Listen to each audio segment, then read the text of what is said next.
কষ্ট এবার এটা গেছে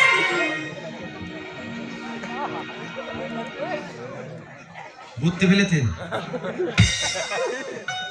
যদিও তোমার মুখ দেখতে পুরো দেখতে হচ্ছে না, বোঝা গেছে ভালো মাথা, একে বলে ভালো মাথা। পিছু দিকে দেখতে সেই ডাকলি অনেক বলে, তবে তোর এটা ছলনা আমি আর ভুলতি না, আর বলতি না। এদিকে আমাকে কম সোনালি, আমি